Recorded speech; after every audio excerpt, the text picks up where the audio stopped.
Welcome back to the channel, everybody. Today we're going to be checking out a brand new car dealership that UpGarage has opened up literally 100 meters down the road from my shop. Literally 100 meters down that way is my shop. Next door is Monster Sport, and this used to actually be BR, like as in Imai-san, the crazy GTR tuner, you know, ROM flashing guy, all over hot version, all over option videos. You've probably seen this building, but where that UpGarage Cars sign is now, it used to say BR Racing or BR, and the kind of GTR like logo looking thing, but now it's UpGarage Cars. They've put an UpGarage dealership in here. Now, it is actually quite sad. Imai-san did pass away a few years ago due to his battle with cancer, and his son did take over the business for a while and ran things while he then, finished the business up. But I think out of everything that could have happened to this building, it's good to see it still being something car related. So let's go and check out and see what it's changed into. Now, what's kind of interesting is this little building here is kind of like a real estate agent. We believe this is actually his son's business. You can still see some of the OG signs there. It's cool to see Maxerito's old Supra and stuff and the old drag racing funny car stuff. So cool.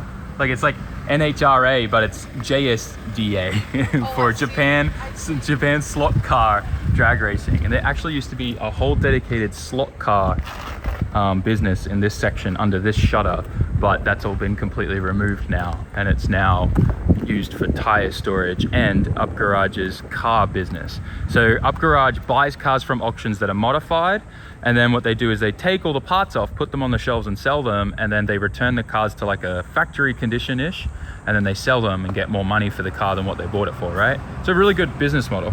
This is a 260 RS, so this has got a R33 GTR thing in here. That's crazy. It looks a little like it's been outside to the weather a fair bit. Everything looks a little like oxidized and a bit rusty. So is this a unicorn or a horse? Kind of, yeah. It's a Stagia symbol. I don't know. Honestly, I don't know. Stagia owners are unicorns? This is 370 90man. What is that in USD now? Should I look? Yeah, look that up in USD right now, but that's probably like, I want to say 25. Like the USD to Japan yen rate is wild right now. So yeah, this is the RB26. This is the RS edition. It's nice. It's got the wing. It's cool. Yeah, dude, why do Stagias always rust in these spots? It's kind of nice they didn't try and cover it up though. You know what you're getting. I don't know what that price is. It's got a small Nardi. Obviously manual, because it's got the GTR drivetrain in here, all-wheel drive, RB26, twin turbo. What are we looking at? Wow, it's even less than I thought. 23,000. Jeez. Obviously, Stagias have a fair few known issues with the ceiling and the firewall, where water actually gets in through here and drips on top of the ECU, and a bunch of rust always happens here. Yeah, you can see. The interior is immaculate. No, the interior is really nice in this thing. I'm not gonna lie. It's actually wow, quite nice. But the bodies of these, like, they need a lot of repair always. They just always have issues in this corner, as you can see. And then the rear, look at their number plate area, mate. Nissan in this area was like, they made the worst chassis for body sealing. Right. Yeah, they all did this in this. It's just so bizarre. Anyways, but still, I don't know. Like, you can tell that the trunk, and maybe you can see all that there, yeah. But 23,000 USD for a full 33 GTR drivetrain in this as well. So RB26 twin turbo, all-wheel drive. It still has this. So it was probably a one owner. Yeah, maybe. Everything else looks really tidy on the car though. Like the wheel wells look nice and stuff. So I don't know. To the right buyer, this might be good. A little bit of a fixer-upper. And then they've got this EK9 here. Not gonna lie, I've been thinking about a Civic instead of a Swift. You want a Civic instead of a Swift now? Imagine me just driving. This is worth 3 times more than your Swift right now. Crazy. These are like 30K. I don't even know why. The perfect size, I feel. Yeah, but then you got no rear doors. But still, EK9s are really cool. I would love an EK Civic. I mean, everyone knows I have a K24 sitting at the shop for one soon, so it'll happen eventually. The interior is really nice. Yeah, Recaros. No, look at all the dash here too. It's really good condition. I don't think EKs really have any dash issues. Really? Yeah. Okay. Honda Dashes seem to actually have held up really well over the years. This guy put a push on off thing on the ignition. Oh, that's his horn for shucking. Horn. Yeah. Not bad. And then they've got a bunch more cars inside for sale, but majorly the entire shop is now a tire warehouse where they ship and send wheels and tires out from. It's crazy. Dude, 700 77 million Japanese yen, right? Yeah. You want me to look it up? For the new Z in gray. 7.3. What is that in Japanese? Dude, it's crazy that these cars were trying to fetch like 100 grand USD when they came out. Now it's 42,000. The price that they should have been. Anyways. Ooh, GR. Can't lie, I really like the Yaris's and the Corollas. They look so good. 8.6, ZN6. Not I bad. feel like this car's worth more than this. Yeah, I think they're a little cooler than the Z's for sure. All-wheel drive, 3-cylinder turbo. The tires after tires after tires is crazy. It's wild because this shop, like, there was a whole nother business built here. So there's a wall there, and there was a whole slot racing. Like, you'd come here and race slot cars. And then this was like the shop that you'd come into, and there were all these different corridors, and he had walls set up, he had a dyno room, he had all this stuff here. And it's all now just an empty warehouse. So sad. It's going to be interesting to see how this place evolves, because UpGarage only just put the signs up today. What? Oh, they have ramen in the vending machine. That's cool. This hasn't changed. This is the exact same way they had it set up before. It's cool. Mountain Dew. Yeah. I still think my favorite thing are these two old signs here. One for the slot car business. That's going to probably disappear soon. I hope the Maxarito one stays. And I hope if they do take it down, that they give it to Max. It's just so cool. One really interesting thing too is Maxarito actually used to work in the building next door in the tire mechanic shop when he was younger, before, you know, he started driving and blew up and everything. It's crazy small world. There's this little car shop down the road. Yeah. That's where he literally started off working on cars. Yeah. So this area has a lot of heritage. It's just super interesting. We had someone come to install something, and he was the other employee that was working with Orido-san and Imai-san. No, that's the welding gas delivery guy. Yeah! Yeah, and then now his son is also in. It's crazy, this area. It's crazy. Anyways, guys, a little bit sad, but also kind of like, I guess, cool that there's a UpGarage car dealership here. Oh, this is cool. An old BR ROM sign. This is like to get your ECU tuned, like to get it flashed here.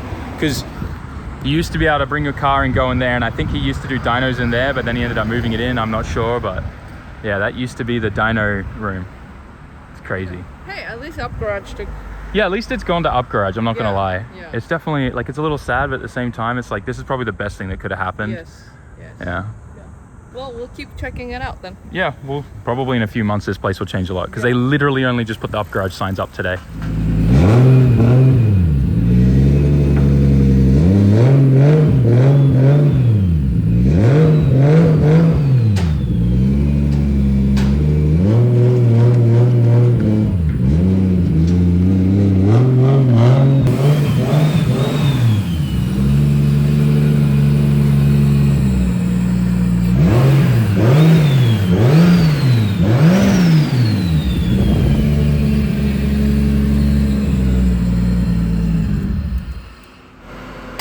We're back at the shop now, unloading the Bogen 32 after competing this weekend at D1 Next. Some of the most fun I've had competing in quite a long time, to be completely honest.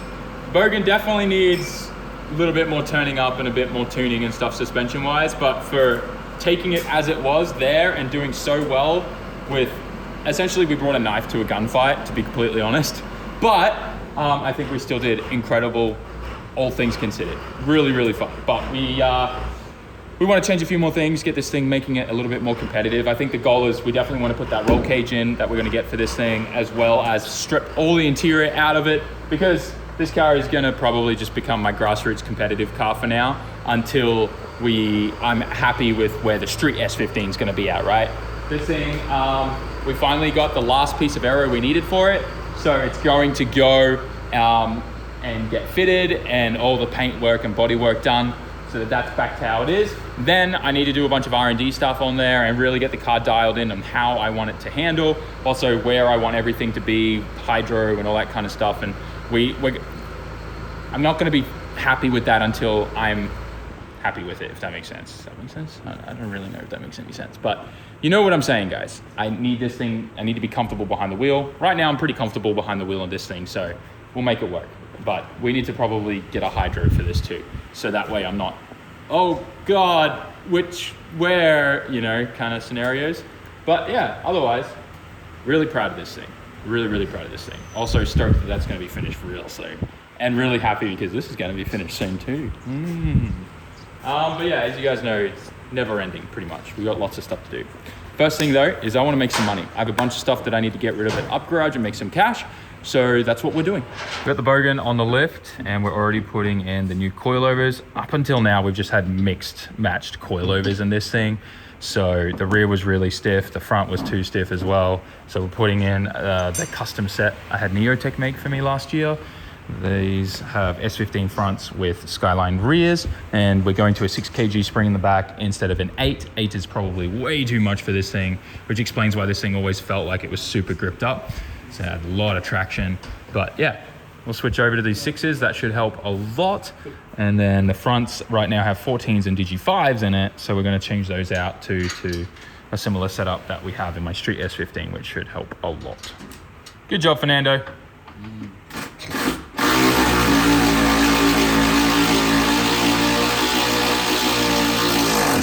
Nice. I need to go to the gym when you lift car parts. Yeah, sure. Okay. This car also pretty much had no droop with the previous coilover setup, so I'm excited to get a little bit of droop and a little bit more suspension movement in this thing. Should make it drive a lot nicer. Also, when it makes a bit more power too, it's going to be good.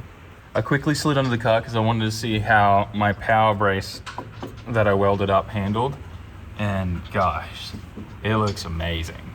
Not a single bit of flex, nothing. The crack didn't reappear, did its job, looks solid. Very happy about that. This is like one of the best upgrades you can seriously do. You don't need to buy the Nismo power brace one, although we do sell them, but you can buy this if you want to weld it yourself and save a bit of money, and if you want a bit of experience in welding and plate these off and stuff, you can definitely do that because GK just sells this center part with the bar. Works out great. And then the power steering cooler is awesome. I love this straight style one, doesn't affect flow whatsoever. But yeah, very happy. Very, very happy with these. I think they held up great for the weekend. It's awesome.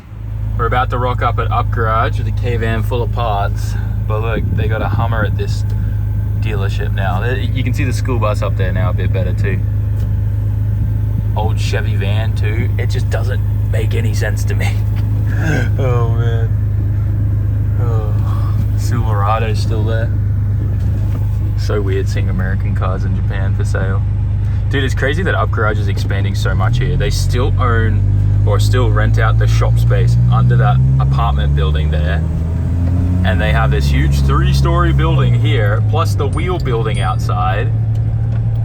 And now they have the old B Racing HQ. So bizarre. So Riley, this is what you need for your Altezza, because it's got a little trumpet tip. It's gonna sound so terrible. I know, but it'll make it so much better. And hey, it does say it's for a Toyota. It's a little expensive, 39,000 yen for that. I feel like that's a lot. We found Daikya's seat. Daikya's seat? Yeah. What is it, kid's seat? Oh, it's like 10,000 yen cheaper than what it used to be. Try it on. Try it again. Is that your seat, Daiki? Yeah, you look like you'd fit in that. It's just the idiot. Oh, that's perfect. It's like me trying to sit in a bridge. What are these for? Oh, that's the steering wheel locker thing. Why is that 30 bucks? It's broken, or it looks like it's 50 years old. Yeah, it probably is. My grandpa used to have one of those. Yeah, mine did too, I think, or my grandma. Anyways. So unfortunately, my guy is not here today, so I'm gonna have to come back tomorrow. Also, I think we got here a little too late anyways, so it is what it is. But hey, Riley's maybe going home with a new exhaust. Not that one. Huh? Not that one. Not that one? No. Why? I would rather just have a straight pipe. Okay. I wonder if I can figure, how do I make a trumpet? Could I just get a piece of sheet metal, thin sheet metal, and roll it in a cone? Yeah. You could but we should at like one of the. we should go to Hard AliExpress? Off. No, we should go to Hard Off and get A real trumpet? an actual trumpet. No, but that's like made from brass and stuff, isn't it?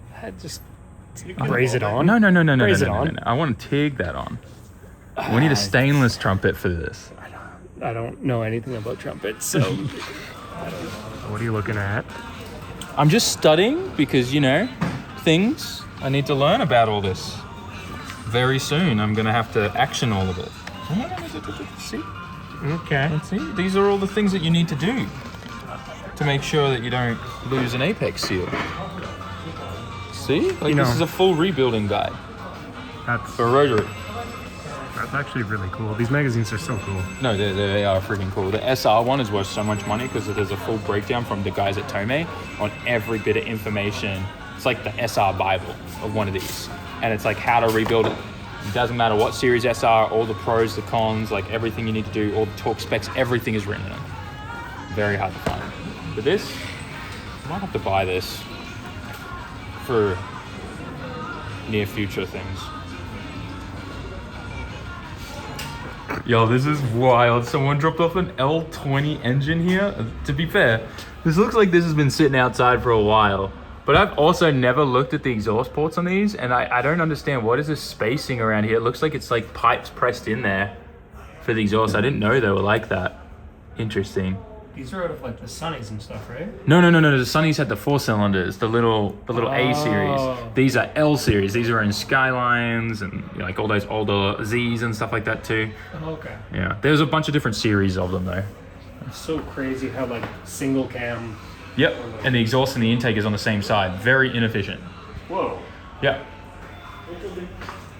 It's a little trippy. Yeah, so like all the heat would like, so you had these plates to try and separate the heat from the intake manifold and stuff. It's cool. You're learning things today? Yeah, things that I probably will never need to know, but Come on, trumpet exhaust. maybe. The boys are having a quick look at the wheels, but I'm looking at these mud rages and the grip maxes and thinking, man, I wish we really put something like this big on the Jimny, but they would not have fit. Sad. I missed the Jimny already. We are back at the shop now. This weekend was so good. We competed Saturday and Sunday with the Bogen 32, and then yesterday, Monday, was a public holiday here in Japan. So I got to spend a bunch of really good quality time with Mei and Yugo, so that felt amazing, being that I was away for the weekend on the other side of Japan. So it was really good to just switch off, relax, and spend quality family time. So that's also why today's video is just all over the place, because our week is starting now, and it's starting late, and we're like, oh, wow, I need to have a video out, and fortunately it worked out really well with the UpGarage taking over the BR location, and I thought that was quite interesting. Also, obviously a little sad, but at the same time, like I said, it's good that something car related is going back in there, and it kind of has a bit more of a story there, and it's kind of nice because I guess the legacy still kind of in a way will live on, because everyone will always remember that, and the fact that it's still car related means that car people are still going to go there, right? And we're all going to remember it. But yeah, hopefully they leave some of those cool signs there. I think that'll be cool as like a little bit of a remnant. But otherwise, we're really happy with how the Bogen performed at that comp. Like honestly, so much fun. I mean, you guys could tell. I was definitely really enjoying that weekend. But I'm just curious, do you guys want to see more of that stuff? Do you guys want to see us do anything else? I don't really know what else to do, except this week, I think we're going to finally get Riley's car finished so that we can get that thing taken up to Ebisu. And then I got to take the Bogen back up there too, because it needs to go up to MSP, because I do want to compete a little bit with Masanori Kohashi up there. He runs these really cool events up there too, and it's really good seat time practice at his track too. So it'd be cool to take that up there after a bit more maintenance, and we'll do a health check too to make sure the compression's okay on the motor. It's probably either it'll be the same low compression cylinder 1, or we've lost cylinder 1 entirely, or something else. It just, I don't know, it doesn't hit like it should. So I don't know what is up there, but we'll figure it out. But yeah, guys, like, comment, share, subscribe. Hope you enjoyed this quick kind of random video. But at the same time, we're getting straight into Riley's car, getting that finished, dropping it off at Ebisu, so that's ready, letting him enjoy it for a bit. And then we're picking up the Chaser, bringing the Chaser back, switching that out. And don't worry, I saw all your comments. I'm going to address them. And I think you guys were really confused. But you'll see what's going to happen in the next Chaser video, which will come after the Riley video once we finish his car, because there's a lot to get done on that. But it's about 2 days worth of work. So that'll work out good in the next video. And then I think the following week we'll be taking the Bogen up there and probably having a bit of fun with that. We've got some cool collab stuff coming with some other Japan content creators, which I think will be really, really good. And you'll probably see stuff come up on their channels and social medias and Instagrams and stuff like that. But yeah, I don't know. Guys, I'll see you on the next one. I'm just having a chill day, back at work, day one, after an incredible long weekend. See ya. Peace. Jama.